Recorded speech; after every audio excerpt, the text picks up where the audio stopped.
de fin samedi 24 juin sur le Salon international de l'audiovisuel du Cameroun. Pendant 8 jours, les acteurs et professionnels des médias camerounais de la Côte d'Ivoire, du Gabon et du Congo ont échangé sur les enjeux de l'audiovisuel avec en prime des masterclass, des conférences, un panel riche et varié qui a braqué les projecteurs sur des problématiques telles que les financements dans le paysage audiovisuel, l'employabilité, les nouvelles technologies. Un partage qui a permis par ailleurs de consolider le lien média-public.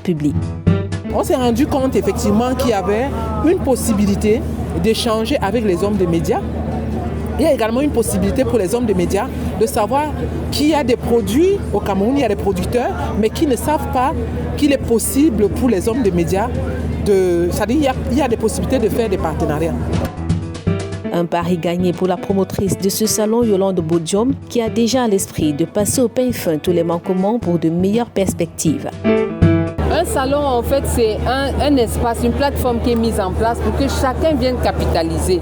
Donc, pendant les conférences, il y a des échanges. Pendant les masterclass, on apprend. Mais après, tous ceux qui ont des stands et qui exposent, c'est à chacun d'aller chercher lui-même sa clientèle. Alors, moi, ce que j'ai envie de dire, c'est que ceux qui n'ont pas été là cette année, soit parce qu'ils n'ont pas eu l'information, soit alors parce qu'ils n'ont pas compris, ou alors simplement parce qu'il n'y avait pas les moyens.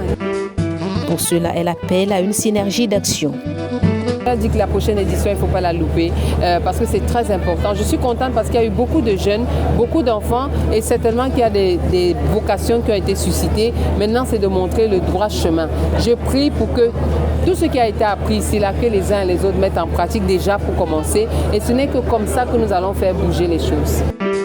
Cette première édition, tel un coup de maître, avait pour thème audiovisuel en Afrique entre enjeux et jeux des acteurs, quelle stratégie et synergie pour une Afrique audiovisuelle compétitive à l'ère du digital. Elles sont politiciennes, chefs d'entreprise, traditionnelles, universitaires, auteurs, artistes. Toutes sont des ailes du pouvoir. Comment en sont-elles arrivées là ? De par nos plateformes, on plonge dans leur parcours, enfance, carrière, ambition, combat. Leur inspiration, mais aussi leur peur. En ces moments où le monde connaît une mobilisation sans précédent pour l'égalité, elles ont accepté de raconter leur expérience de filles, de femmes, de mères à Adipoutou